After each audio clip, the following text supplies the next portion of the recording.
Hello, spacers. Welcome to Starlight, a space opera.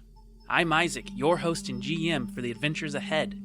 This show, whether you're watching or listening, is a labor of love, and one that we want to make the best for you. So if you can, take a moment to freely subscribe or share however is most comfortable for you. Thanks. Now let's plot a course to Starlight.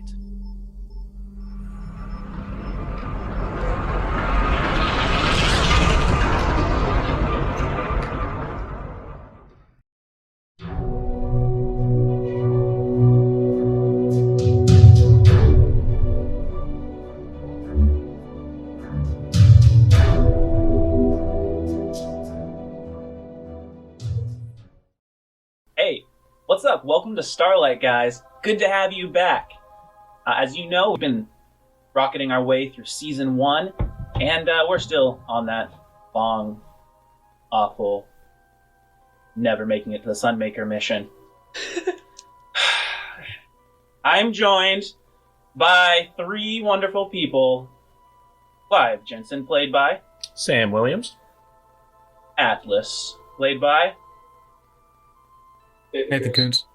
and the resident elephant.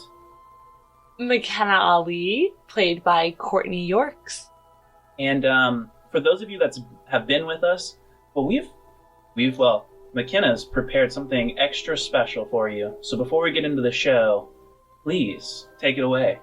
This is Bad Poetry by McKenna Ali. Starlight, it's a sight. Thank you for being bright.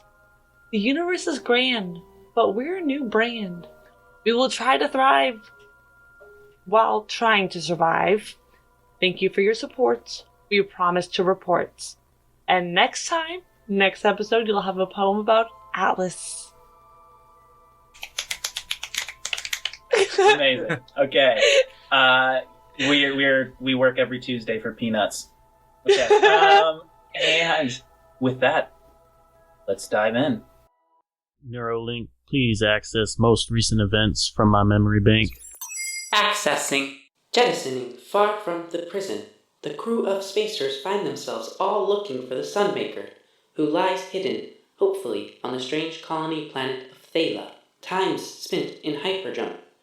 We're done plotting by the Acer Atlas, and the starts of a newfound friendship began to grow between McKenna and Clive. Held loosely together, nothing is certain for these strange bedfellows. Thela awaits. Memories retrieved.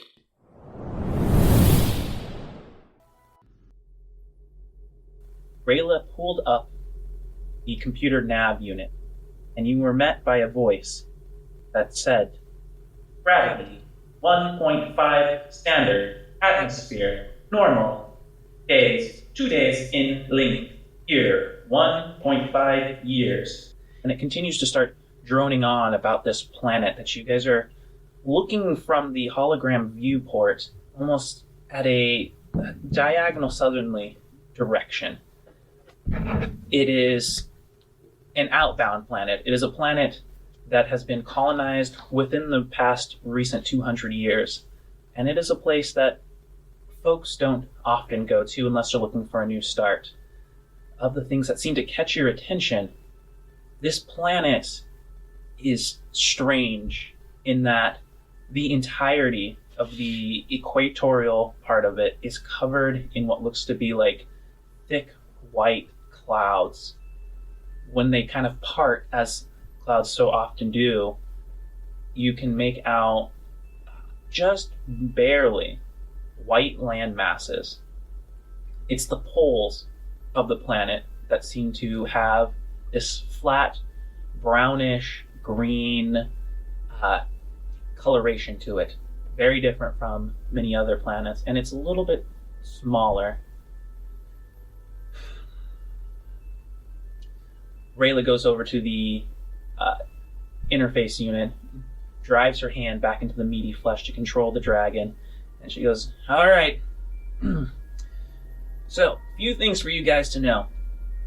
I'm going to be dropping you off in Sanctuary.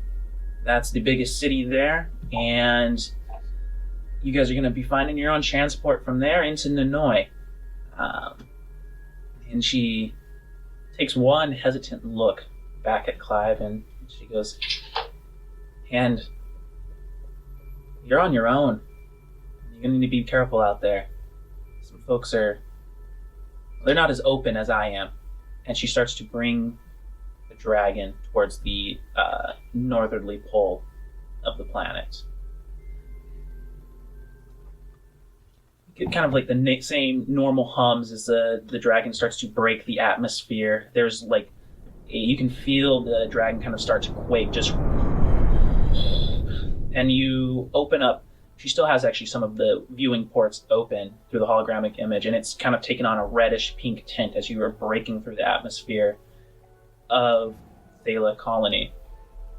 You start to kind of move your way through what seems to be a relatively flat landscape until as you start to get more and more northwardly towards Sanctuary, you start to see more and more jagged peaks, brown in color. This planet on the poles is covered in thick mountainscapes, sharp and filled with crevices and canyons. And as you guys are kind of coming in during the middling of the day, seems to be flourishing with patches of green, but not in like a flora fauna way, just almost like carpeting. You guys start to come upon not a great city, but a big city. And Rayla points out, she goes, "There's Sanctuary." She goes, "Computer, pull up viewing port, magnify." The computer starts to pull it up, and you get like kind of the whirring of robotics and the beeps as it starts to kind of as it kind of pulls into view of this not bustling, but relatively busy city. And you make out various dragons in transport ships that are kind of moving back and forth in an orderly fashion, using some of the air lanes. And the entirety of the city you almost see no wooden structures. It is all almost made of rock or steel. And there is like some interference that kind of starts to break in over the just like channels of the dragon, and it just it's a low break. Rayla says, and that'll be the electro lifts. She goes, "Take a look there." And your eyes are kind of drawn, and you start to see that the city floats probably about 20 feet above the ground on these like massive steel platforms, and there is a electric bluish vibrating light under various parts of the city. And as she starts to pull towards what is a massive domed complex and the dome has actually a cutout hole, you start to kind of sink into it. It's almost like a chasmist hole with various landing bays and pads that all kind of connect.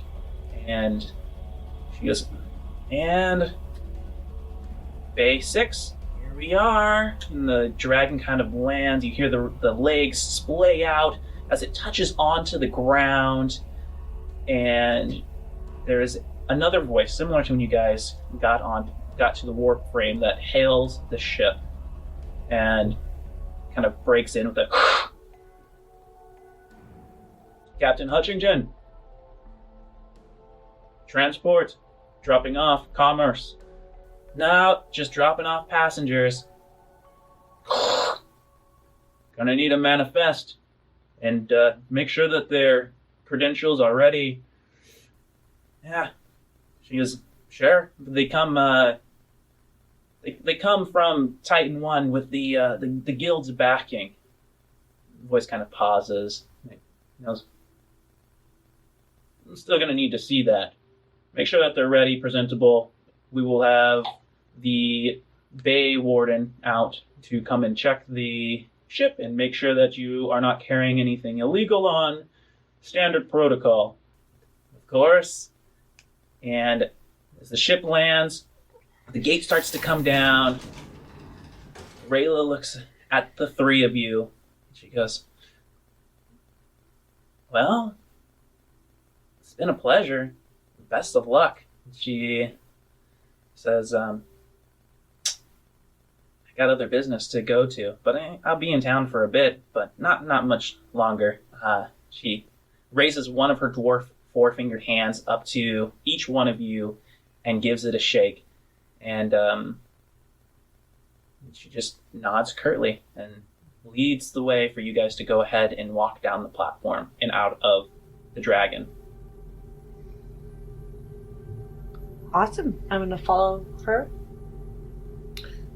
Yeah. We do we do appreciate the lift, and I definitely appreciate you keeping things that you saw to yourself.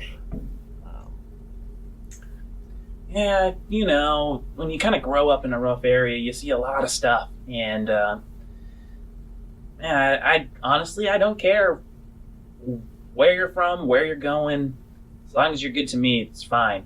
But like I said, you probably should keep a little tight-lipped about things. Well, it's not like it's information I share normally, but considering the situation we were in, felt like it was necessary. Yeah, well, I hear you.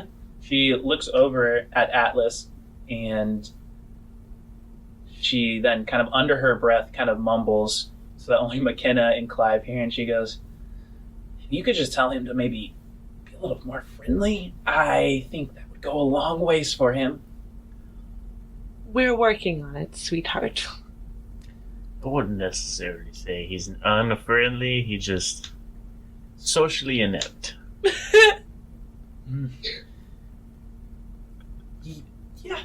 Yeah, probably.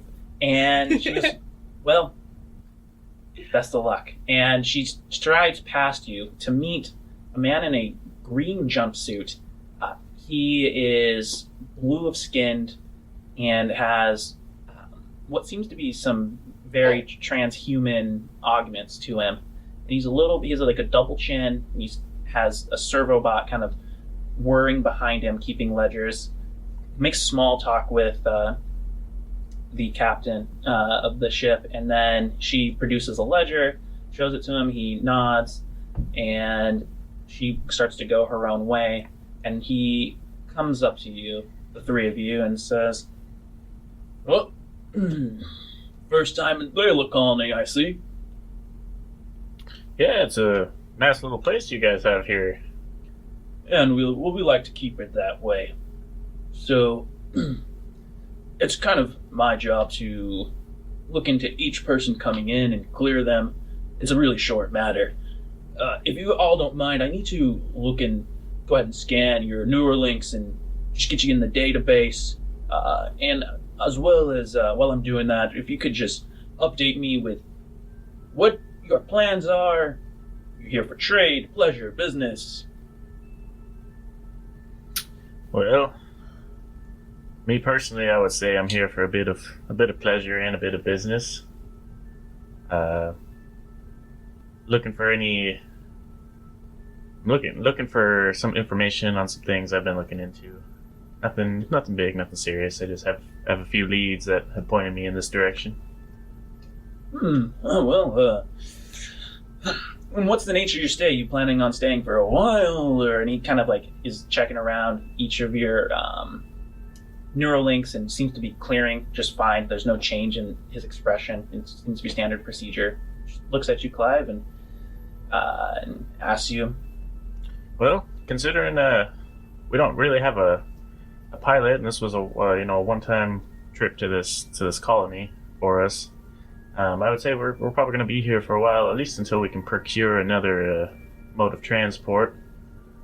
So I will put you down for work, potentially. Money doesn't grow on trees, am I right?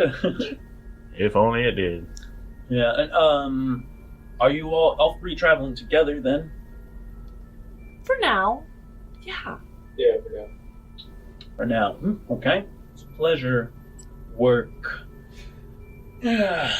Alright. A few rules to know about sanctuary and the greater area of Thela in general.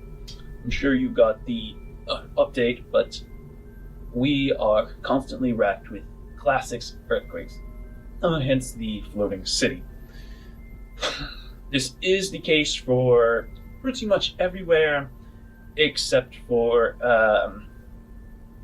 Ninoy. They tend to do things a little bit more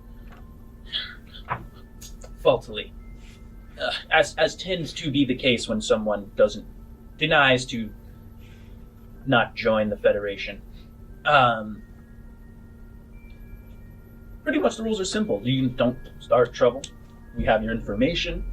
We are an outbound colony, and therefore we are a bit out of the way for Federation jurisdiction of the deliverance of law, and we do believe in capital punishment, and we also believe in many other things. Good for you as you're looking for work. This is quite the greeting, sir. I was about to say, do you greet everybody that comes to the colony like this, or are we special? Well, no, I would say if you were a merchant, we would have a little bit more talk about your commerce, but in general, people are coming from all over the universe, and some who maybe have found their ways off of those backwards planets, they are not quite understanding of the civilized nature of which we try to keep here in Thela. So we want to keep it that way. Yes, sir. Thank you. I'm curious if you might just quickly tell me more about Ninoy and how we might get there, or what is going on more there in depth.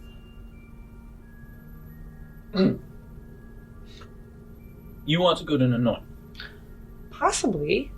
Seems like an interesting place. I have a friend staying there. But before you answer, why didn't they join the Federation? You want the long history lesson or the short one? Well, we don't have a whole lot of time. Give me the short one. Yeah, okay, I prefer to talk about the short one. To put it simply, Ninoy was the original settlement here on Thela Colony, and as such, they were the ones who first began mining the silicate formations for making second skin suits, making stronger glass, better plastics. They were started as a private enterprise by a Mr. Aquariam. Mr. Aquariam deemed that he didn't want to work within the framework of a democracy of the Federation, and liked to think of himself as more of a dictator. Silent type, kept to himself, kept things quiet, and I have no idea how, but he seemed to get many people who were looking for work, better life, to come and live out in Thela. I'm sure you're curious about my disdain for it, but I've had family move out there, and before Ninoy started trying to join, which that is a recent development and good for them and their economy, it wasn't uncommon for folks to simply drop off the face of the earth. And I just do not have a lot of respect for someone who tries to control a city that way. And that is the... I suppose that's not really an answer. But they are trying to join now. Okay, well, what changed? Why are they trying to join now as opposed to earlier on? Is this is this Aquariam? Is he still head or in charge, quote unquote? He kind of looks down at his data pad, then looks at you, looks back at the servobot, which it has like 3 little like cameras that kind of twirl and look straight at him and zoom away and look at all of you. And I'm not really supposed to talk too much about politics or the state of things. Go ahead and make a charisma roll, Clive. Alright.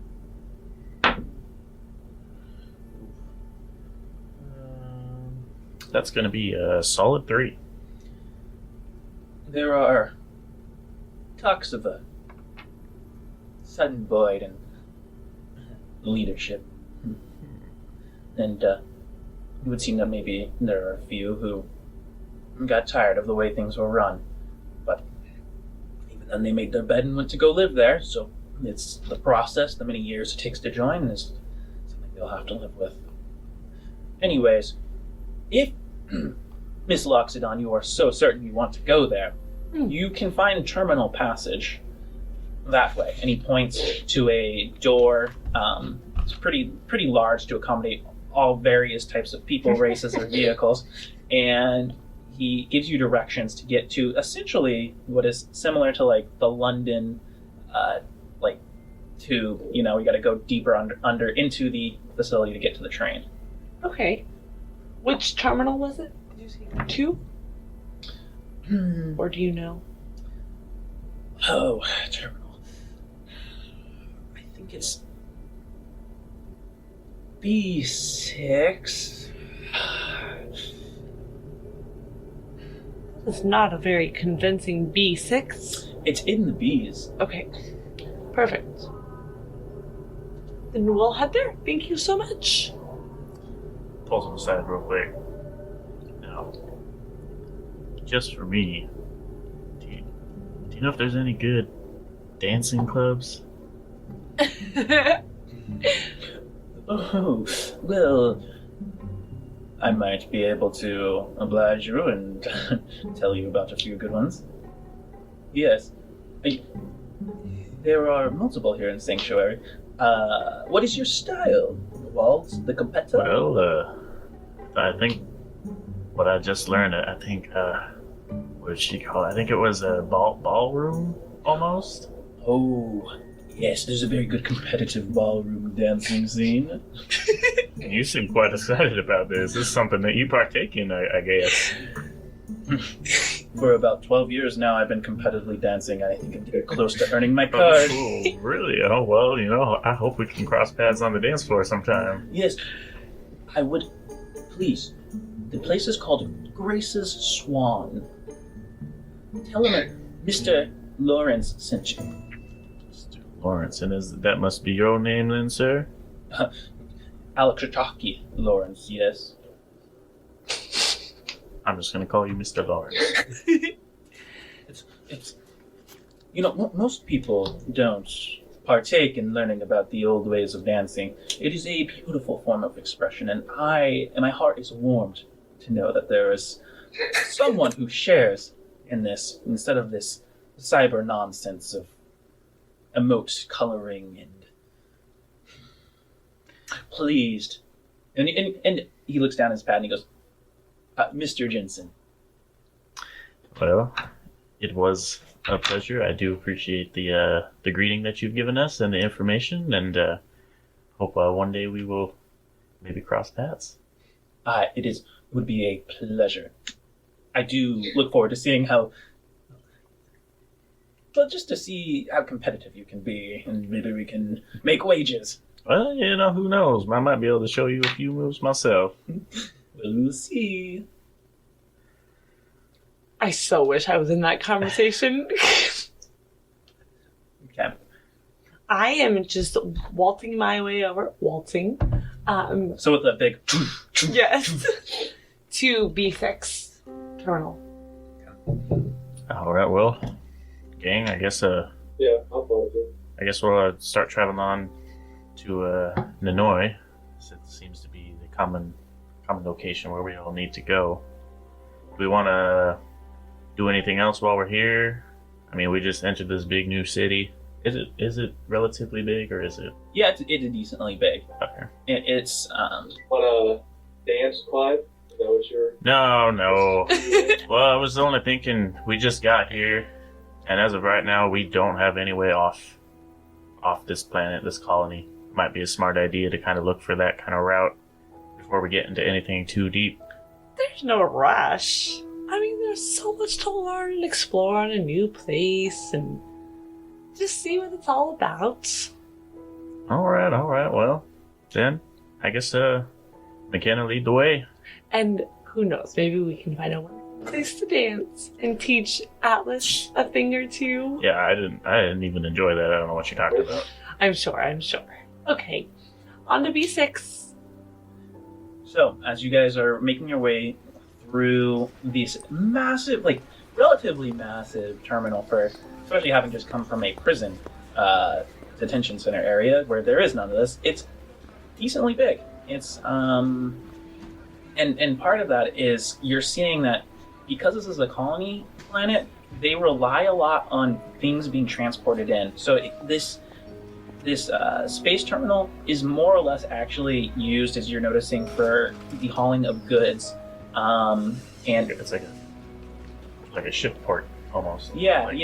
You kind of get the sense that the means by which to have normal life here doesn't exist until it's fully terraformed. And it seems like you can see all manner of food being imported in. You see like piles of lumber from other planets. You get the sense that, this is something similar to some town being built somewhere for the sole purpose of one thing. Whether that's like coal or like whatever. Here it's silicate structures. Merchant city, or almost. Mm-hmm. Is there any increase of population in Loxodons here? Go ahead and make a perception roll. Now, what she's doing, so you said they mine silicate here, so 20. is it safe to assume that most things here, like structures and whatnot, are made out of this sort of material?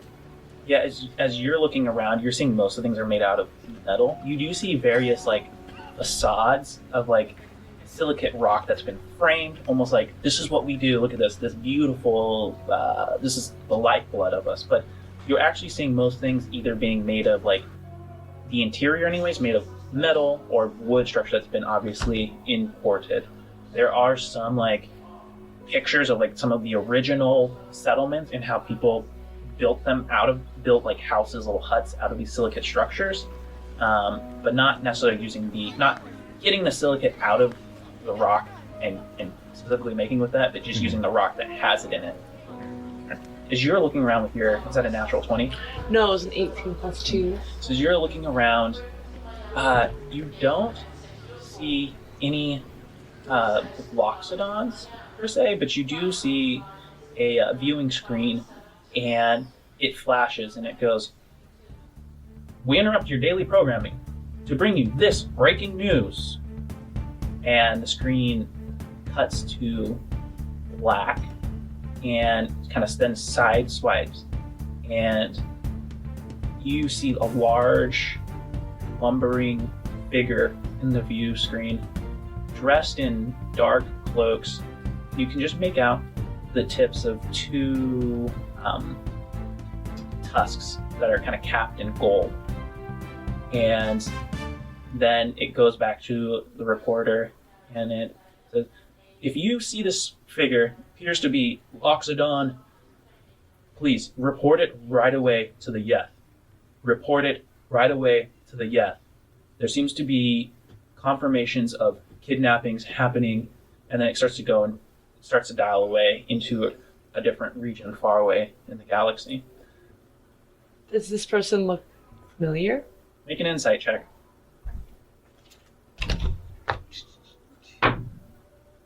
14?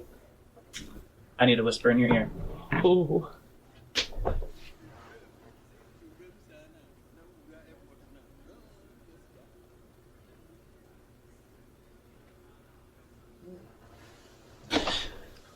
Okay. Now, as you continue on, you are seeing all manner of creatures and beings. Please, Clive, will you describe some of the things you're seeing as they're walking past you? Because it's a pretty bustling thoroughfare. Well, it's a conglomerate of all types of different people. It doesn't seem like there's any one way or one kind of person here to doing it. It seems like this whole colony was built on being different. And it's quite fascinating coming from all that time we spent on the prison to see all these different people mingling together, and might actually be able to find a good place to settle down here, sometime in the future if that were ever on the table. And as you're kind of like watching all these strange beings who don't seem to have any commonality except the new start, you realize that a lot of them are refugees or people down on their luck. And as you're thinking like, this might be a great place to calm down, you see this six-legged lizard with frills that kind of come off from the side. There is a bald woman riding it through and just kind of like pushes through each of you, like past you, and just says in a different language, just, yeah, and starts to pass. Like I said, all sorts of different kinds of people. I'm starting to wonder though. I wonder if Horace might like it here. I'd be able to pay him back for all he's done. Well, anyway, that's just me thinking to myself. I am pale and ghost white and not looking away from the screen. Hey, Atlas, can you go check on McKenna? She hasn't moved for quite a while. I'm a little worried. Bro, walk up, McKenna, and like clap really, not hard enough to hurt her, but pretty hard enough to startle her, like right in the back of her like neck and back kind of thing. Just say, walk up and be like, hey, how's it going? I am going to jump, like so startled, and trumpet really loud because I'm scared. So the crowd, like the people that are passing by go, ah! Ah! And there's like somebody who's like selling food on the side, and he's just like, Hogan, whoa! Oh, I'm so sorry. So sorry. Let's go. We have to go. Wait. Before we go, while she, because she's just looking at it, Guess everybody. I'm gonna ask McKenna. Is that do you know who that is? We have to go, and I'm gonna walk towards B6. Is that the Sunmaker? I'm walking towards B6. It appears she knows something that she's not telling us. Yeah, looks like it. We'll go with you, but Alright, laws follow. when we get there, you need to tell us what's going on. I was a little startled by that, but I don't forget the fact that I know nothing about you, Clive Jensen. I'm not on board. Well, then neither am I. And you guys, as you're I having could have this just left you conversation, die on the moon. you start to finally round your way, having gone through the various hallways, passing the various vendors. The crowd starts to thin as you start to descend deeper and deeper in the structure. To you, literally, when you get to Area B, it's actually B5. Mr. Lawrence was a little bit off. The crowd has thinned to, you're probably running into about 10 people at a time when, like, at any one point, like, it's, it was like an airport style where you're passing like 30, 40, 50 people. And now you passed about 3 levels of different train stations leaving to various areas, and it is by far the darkest and dingiest here. There's the terminal door to like the train lift, and right next to it there's a little cutout window. The kind like that night security sit in, where it's a small booth, and in it you see a woman, a human, mixed with something. She's kind of a sallow brown, and she has a white afro, just in these like little earrings, and the kind of lips that kind of pooch out like a slug. And she just draws in a breath of her cigarette and just goes, ugh. 3 tickets to the Noi. It gets better, darling. I'm sorry. Yeah, we need 3 tickets. Hey, Atlas, it looks like we finally found someone that can smoke with you. I'll pass. 3 tickets. That's gonna be 150 credits. Well, guess we don't have much of a choice then. I hand over my credits. Yeah, I'll hand over my 50. Thank you. Thank you. Yes. 3 backwater tickets. Here you go. And you just hear this little, she types into a machine, and instead of like getting like the kind of tickets where it like uploads straight to your Neuralink for verification, you hear this little machine printing. She rips it off. And she hands each of you 3 like admit 1 coupon tickets. Paper tickets? I have never seen one of these. I've only ever read about it. I didn't even know they still had these. Do they still make paper this way? It's not my choice, darling. And I noticed you called them backwater tickets. Yeah. Is there a reason for that? You're going to the back ass of Thela. Is that just your opinion, or is that just like a collective opinion of? Just curious. She takes in a long breath of smoke and then breathes it out into your face, and she finishes it with a nice little ring like of smoke. She goes, "Darling, they're the back ass of Thela, because, well, you'll see." Well, then, how did a lovely lady such as yourself find yourself down here handing out back ass tickets? Well, my damn children took the rest of my retirement, spent it on the drugs, and now I'm here working through it. I see. Well, that's very unfortunate. Oh, man. Okay. I'm so sorry. Nah, don't be. They were born of passion. Okay. And Take care. she presses a button, the door opens, which leads you into, literally, because Clive, I know you looked a little bit into history a bit. It looks like an old New York subway, and you guys wait about 10 minutes or so, and then there's a ding, and you hear the rush of air and the zapping of electricity. You kind of come to the edge, and you look down, and as you're looking down, you can see the bottom, like where the ground is of Thela. Because you're still suspended above the air, and you can just see small discs that are connected by electricity and creating like a repulsion for this train as it's coming through the air. It stops, kind of just like, it's rusted. The doors squeak when they open. It has graffiti on the windows, and little bars, and the door just kind of opens. And about you 3 and 2 other folk get on. The 2 other folk, they don't look sketchy, but they also they're kind of keep to themselves. They kind of huddle to a different part of the train. Are they? Does it appear that they're together, or they're just 2 separate people that are just getting on the train? Together. And it's just us 5 on this. Yep. And there's like easily room for like 50. Well, I sure hope this train will hold. What a lovely little transportation system.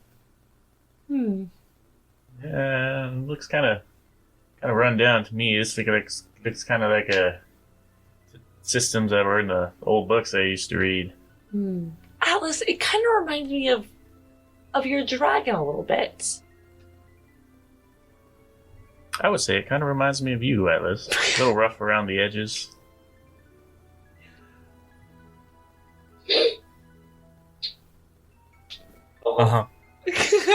And with that, the door closes, and a voice comes on over the system. Please scan your ticket at the counter. And then the train starts to move as you see a tiny little counter with a humanoid-looking bot. It's obviously not synthetic, as it's just running through relays of the same message over and over again. You can see in its chest area, there's like an area for you to scan your ticket, and you guys are able to settle in for the train ride. Now, as you guys start to make your way through the sky rail, you see, as you're going through Sanctuary is actually a beautiful city. Over 200 years has been put into building this rather modern city. And you can just see like all of the signs of like thriving trade, which has helped kind of build this city. The edges of the city, because you flew over it, you see are protected by these metallic walls that kind of pulse like a jade green from the top of like the parapets of it. And there is a small circle hatch that looks like it kind of slides open for the train as it goes through, and you start to rocket out of Sanctuary. As you guys are heading to Nonoi, the ride is, it's, you know, you guys are moving really fast. You're moving much faster than like the Japanese like light, like not light speed, but like those the Japanese you know what I'm talking about, those quick trains. We'll call them quick trains. Yes. And Quick train. yes. I never said it was perfect.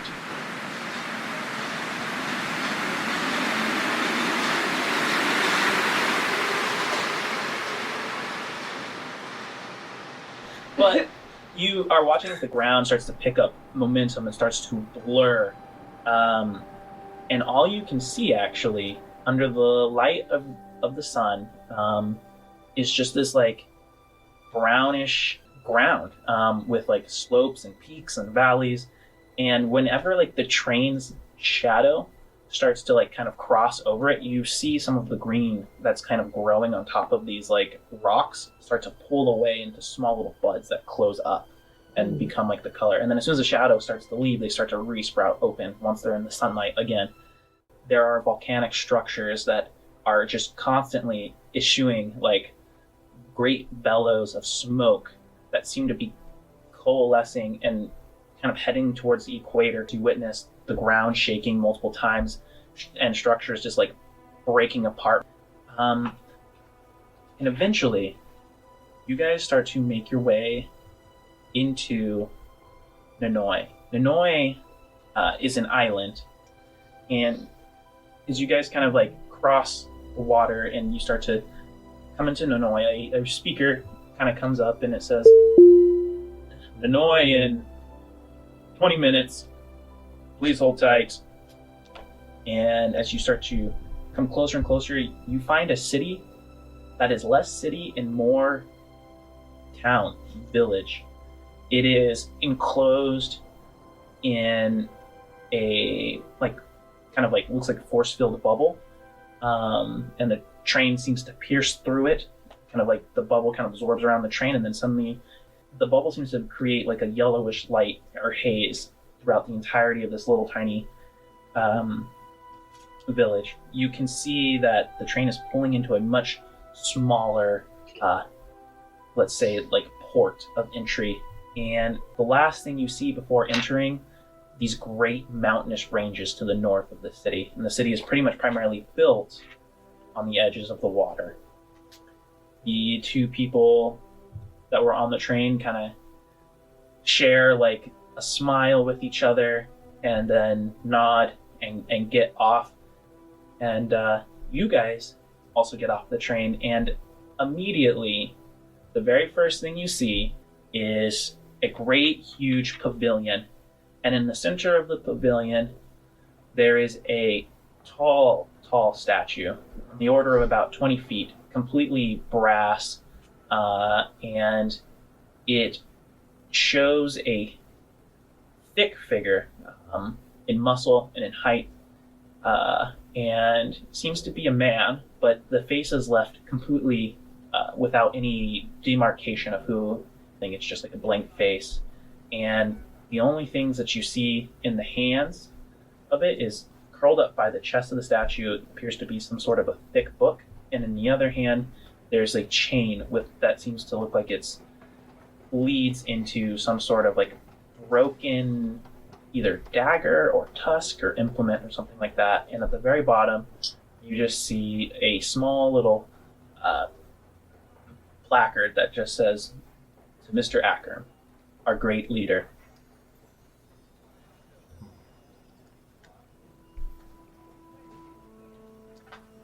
That doesn't look very inviting.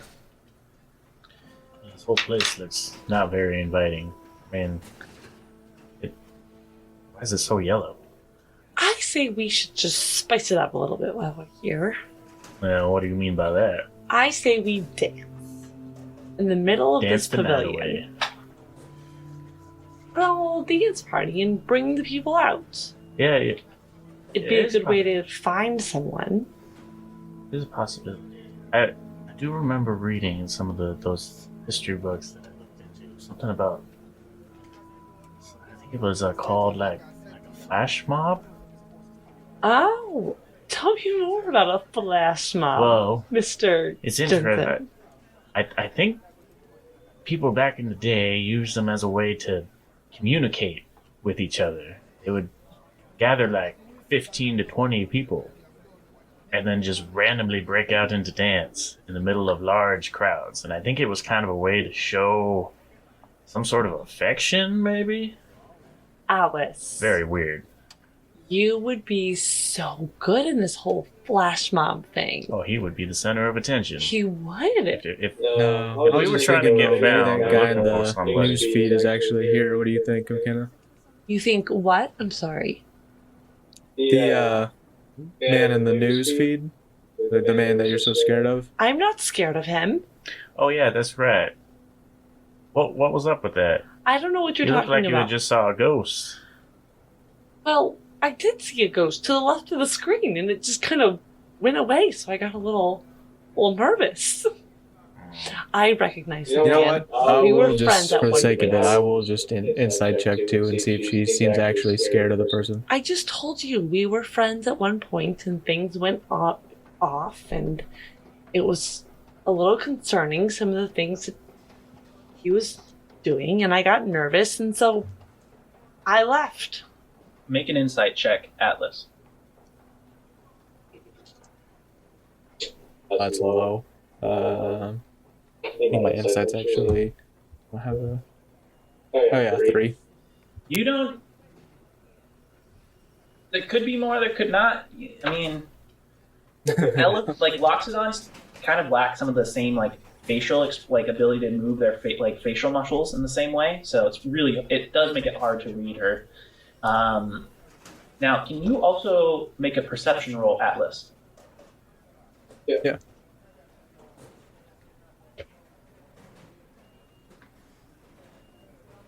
Perception. 11. 11. Okay.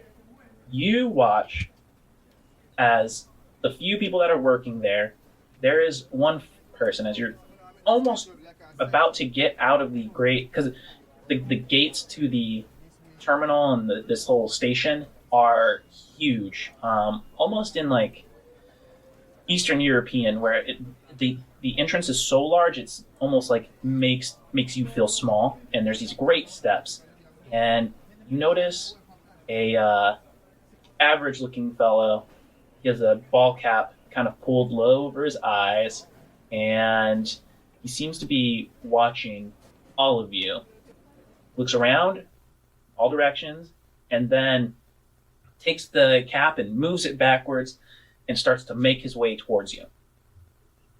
Do we all see this? I'm just gonna wait till he actually gets closer. I'm just gonna let him approach. Okay. So, as he starts to approach, you're the only one seeing this, Atlas. McKenna and Clive are kind of in conversation, and you watch as he takes off the hat one more time, kind of combs his hair back. It's jet black, and you can just make out that his face is covered in scales, and he has almost snake eyes, which would suggest to you some sort of tiefling. Excuse me, folks. Y'all looking kind of new here. You're looking not new here. How might we help you? Well, that's because I'm not new here. Very perceptive of you. And I was actually thinking that you folks might be needing some help. And then he breaks into a low bow, and he goes, Dwindle, at your service.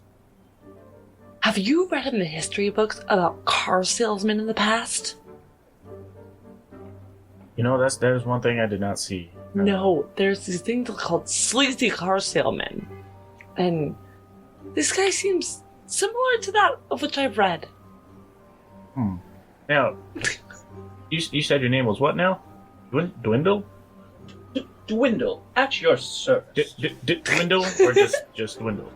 Well, what makes you feel more comfortable, sir?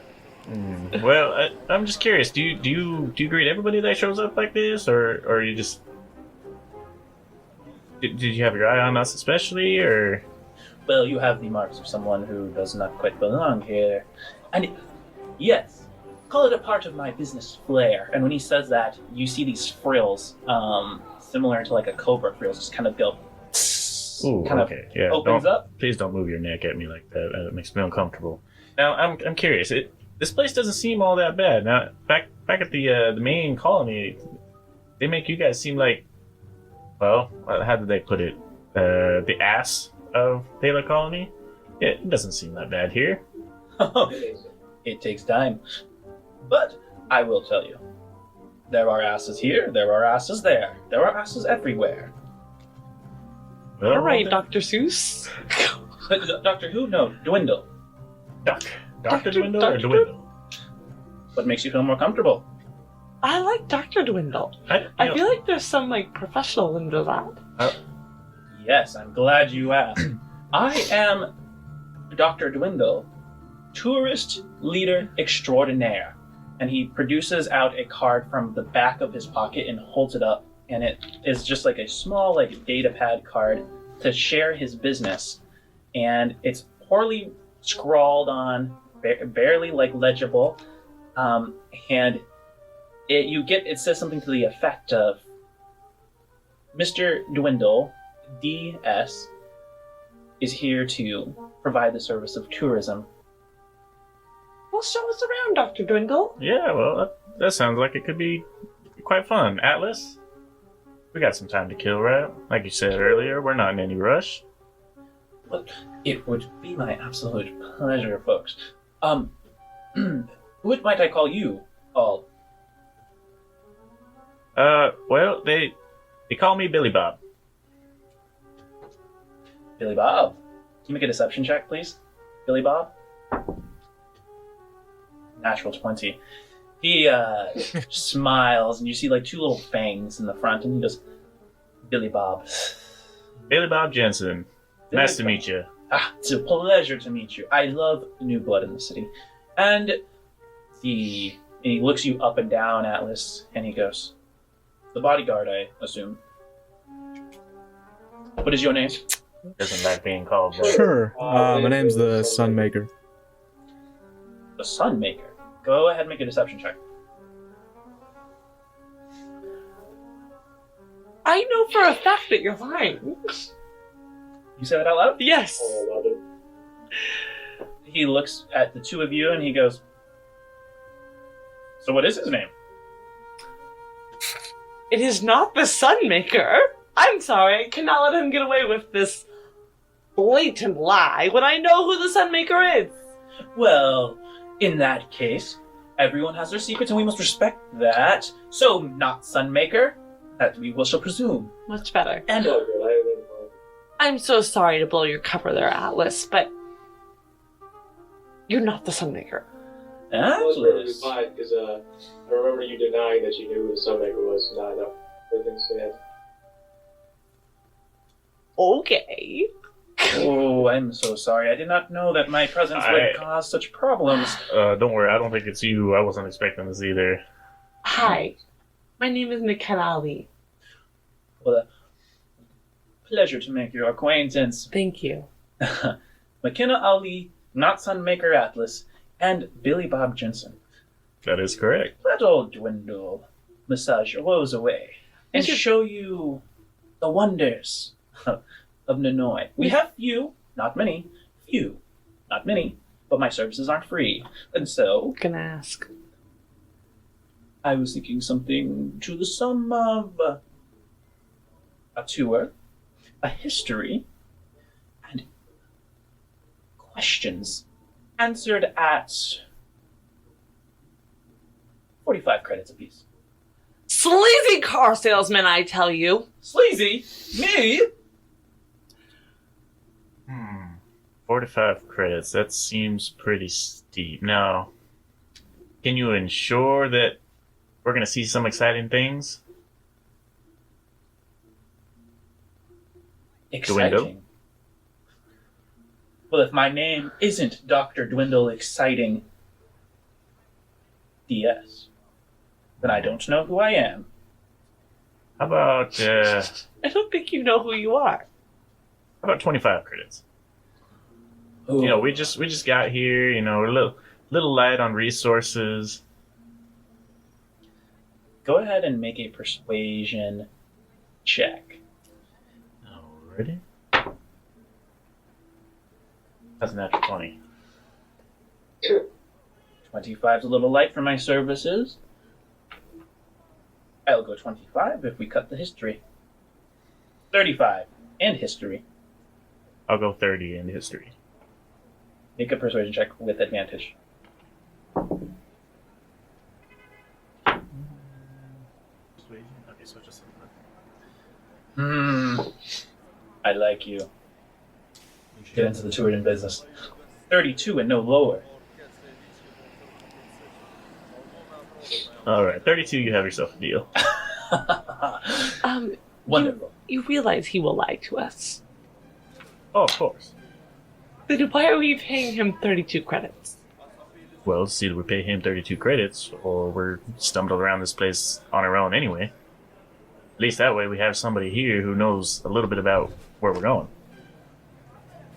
He also could be pulling us into a trap. He also could not be pulling us into a trap. See, sometimes, McKenna, I feel like you try to see the worst in people. You just need to be a little more positive. That is totally false about me.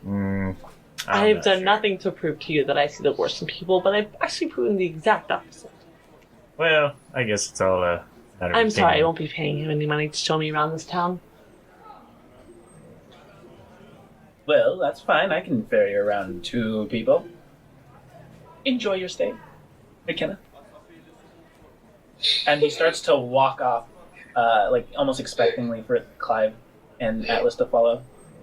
You coming with me, Atlas? Yeah, I'll go with you. Alright. What are you doing, McKenna? I'm following. Are you trailing behind by like, I don't know, like... Yes. Okay. He looks back and he flashes a knowing smile, the two fangs just showing. And there's just like a little forked tongue that just... I hate tieflings. So, friends, this is Nanoy.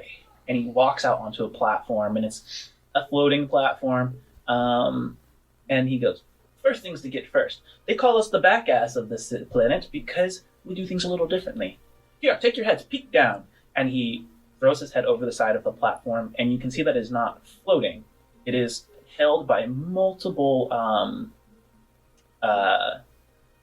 like legs, mechanical legs with various like circles at various, like there's probably like 10 different like circles that kind of like seem to widget and move with the land as it's changing. And he goes, this is old tech.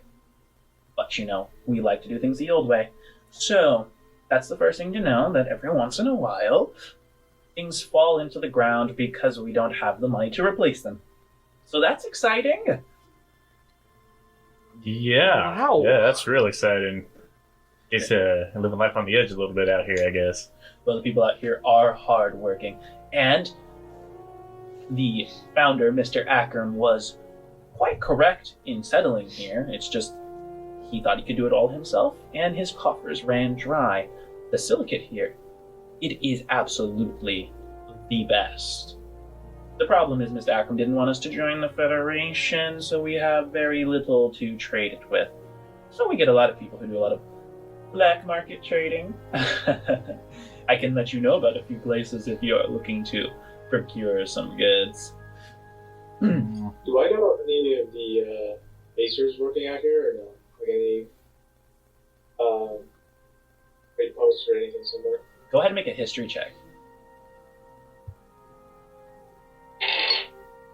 Natural 20. Wow. Natural 20. Yes. Not in Nanoy, but in adjacent in Sanctuary. There's a small branch of XCOM out there. They tend to branch out into a lot of the like colonizing planets because there are various dangers and stuff, and they provide armaments for protection. As settlers are given a little bit more leeway with the weapons they can carry. So, as you guys start to continue, he starts pointing you to various places, and he goes, so where to begin? Well, let's start with the laws. the important ones. These little thimbles that hold the place, they are directly affected by Dragon's anti-gravity. Something about it drives it crazy. That's why you took the train in. It is illegal to drive a dragon over these parts because you literally collapse the whole thing.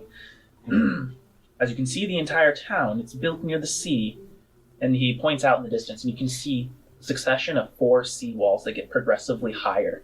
He goes, due to the earthquakes we often have, the threat of tsunamis, that's exciting. But the walls break them. Little ingenious old-world tech from Mr. Aquariam. The beautiful part is... There's no beautiful part. He points further out, now into the northerly part of town, and you just see, like, as you kind of, like, crest up a platform, so you're a bit higher, so you have a view, you can see past a bunch of housing districts, and you see an expanse where there are a bunch of platforms that seem to be floating, and they're maybe about 10 feet, and, on all sides, and people are, like, working on them, going to various, almost like cactus-like structures of rock that are just jutting up. It almost looks like a forest of rock. He goes, that is the sparsing. That is where most of the harvesting and mining and gathering of the silicate happens. It's a very interesting geological spot, I will tell you that much. Whenever there is an earthquake, it breaks down one, and the land kind of starts to get pushed up from the force of it, and there's rich just deposits of those wonderful money-making resources. He goes, but enough of that, that's boring, and you want it exciting. Yeah. I know something that's exciting.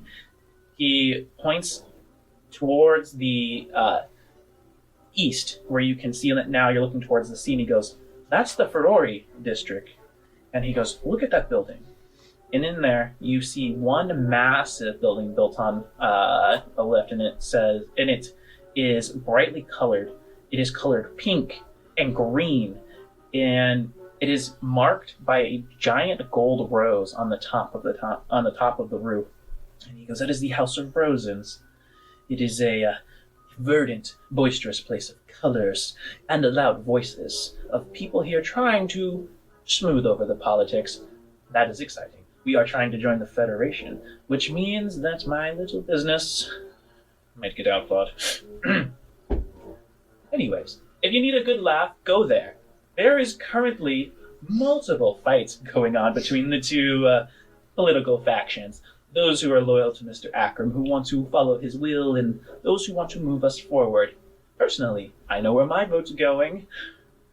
And, Where is your vote going? Why? To keep this place out of the purview of the Federation law, of course. Where is Mr. Aquariam?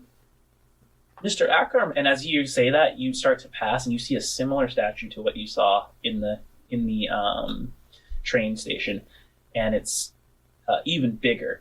And he says, "Oh, Mr. Aquariam, he disappeared about 5 years ago. Just up and left. You just up and vanished?" It's hard to believe, but yes. But not just him. He had a inner circle, so to speak.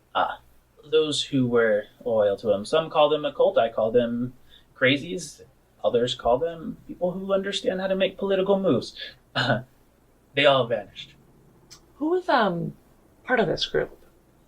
All various folks. There were some that were in the different political factions. Those who were speakers for the houses. But, I don't know, people without guidance. Those who look to Mr. Ackham for wisdom, learning. Okay. Yes. Yeah. This Mr. Akram, he's a curious fella, I presume. Yes. Yeah. Did anyone ever look into why he might have disappeared? This seems kind of odd that all these people who worship and respect this guy, he just ups and vanishes, and then that's it.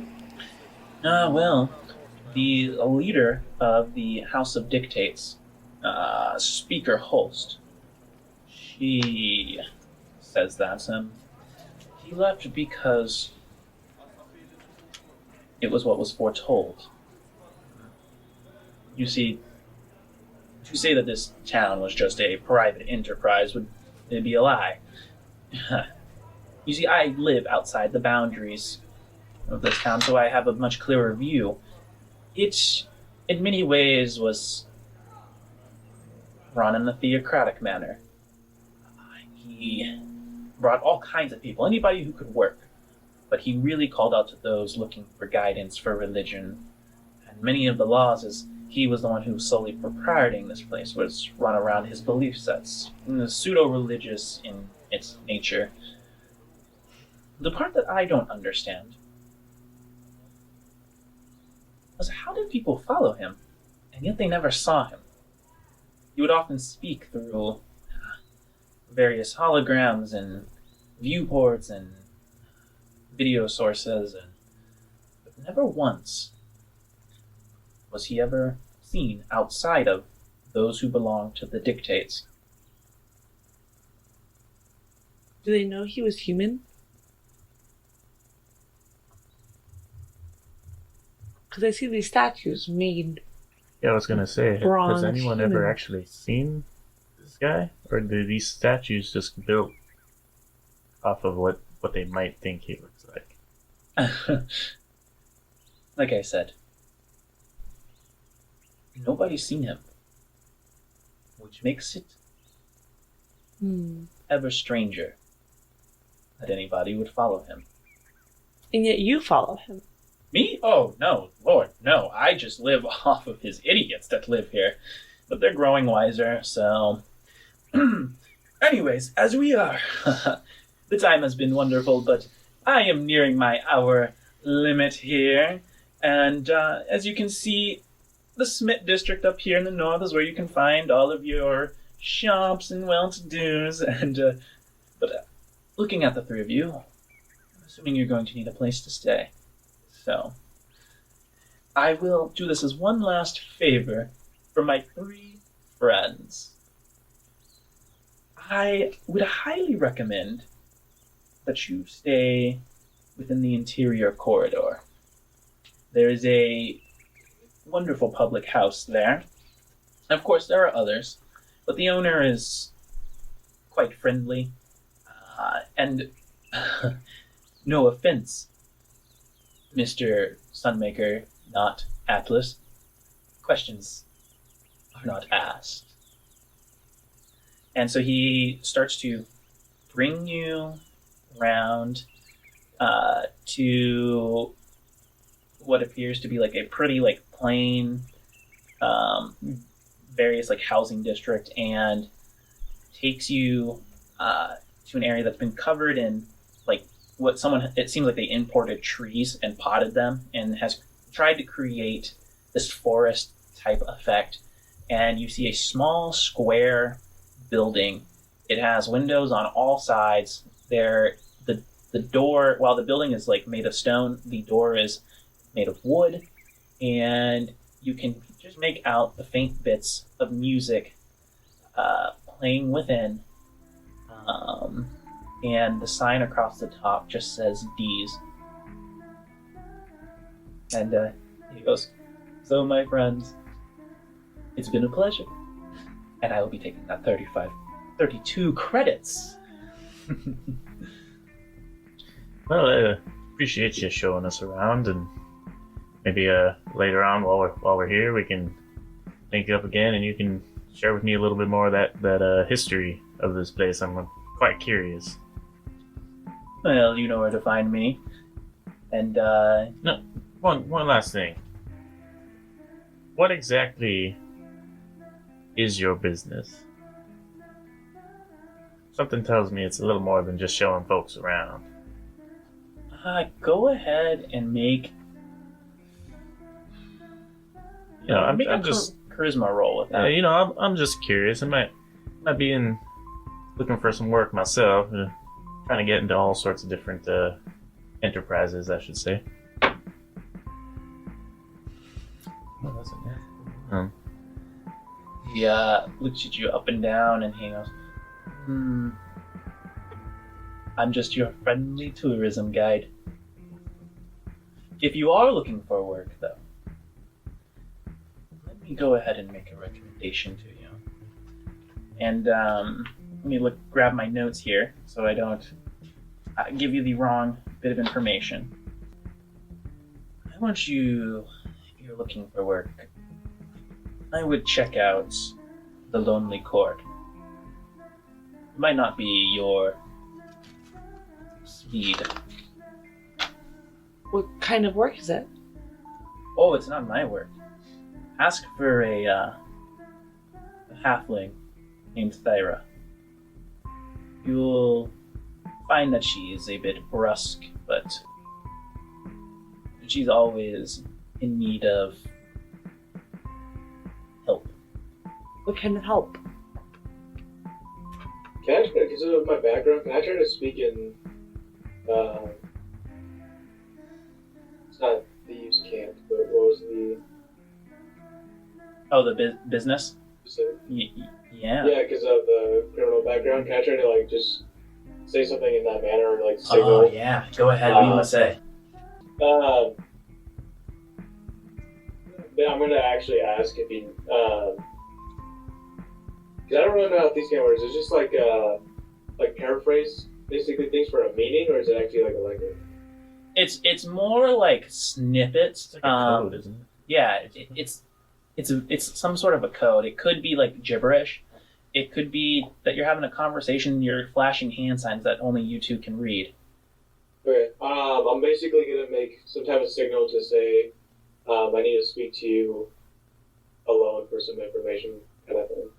I want you to go ahead and also make a charisma roll, but with advantage. 16. Okay.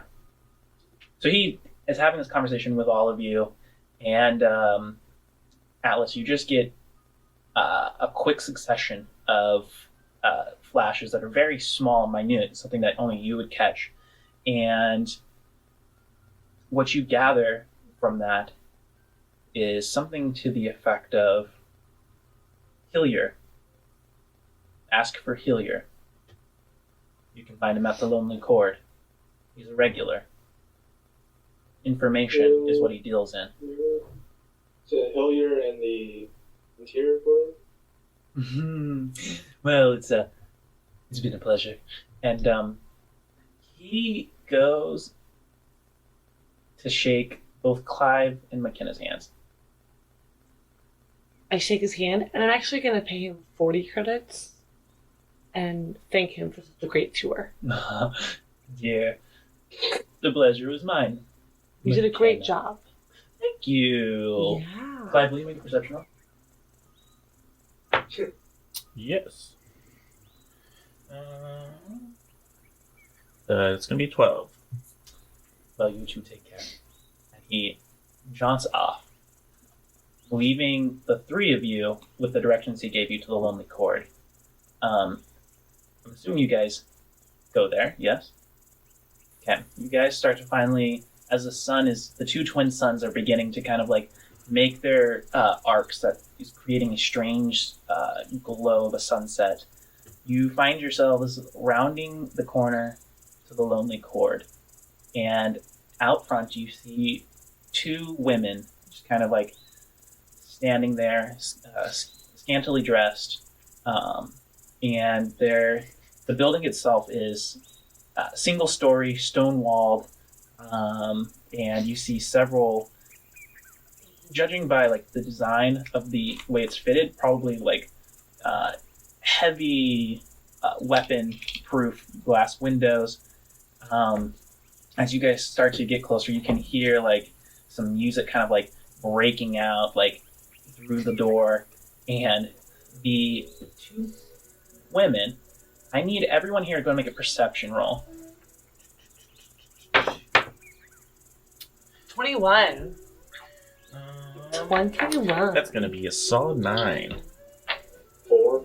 4. McKenna, you realize there's something odd about them, and that's when you notice that they are no women, they are robots. And they go, well, hello, and welcome to the Lonely Core. Come get yourself a strong drink, a break. New visitors are welcome. You can find company within. Clyde walks over and he tips his hat and he's like, well, how do you do, ladies? We do well. And then they repeat it again, like just like not like any like actual like artificial intelligence, just on repeat, where like they as soon as like they give you an answer, they go, hello and welcome to the Lonely Core. And then as you guys start to go to the door, one of the women robots goes over and opens it, and you see a busy crowd of unseemly characters within. As we walk through the door, Clive kind of steps back and thinks to himself, why did I do that? That was so strange. And then just keeps going. Immediately, as you guys start to enter, the crowd grows quiet. Seeing new people, especially with the Loxodon. And from behind the bar, you see more of these, both male, female, these robots all around, kind of like some like serving drinks, some actually talking in programmed, flirtatious, various versions of love languages to some of the patrons. There is a golden-haired, thick-spectacled halfling who looks like she's probably in her 30s, and she's standing on top of the bar, pouring drinks for people and just kind of handing them out. And when she sees you, she puts her hands on her hips, and she goes, "New folks, welcome to the Lonely Cord. My place is here. The rules are don't go bash anyone's face in, and you'll be respected. Welcome. The name's Thyra." Was there dancing before we walked in? No. No. And that I think we will probably start to move on to what do we call it? Yeah. Yeah. Cool. Alrighty, it sounds like we're about to get ourselves into some fun here. Yeah, I'm excited. Guys, thank you for joining in. We hope you enjoyed, and we will see you next time. Bye. Thank you for listening to this episode of Starlight. If you enjoyed this, please like, share, subscribe.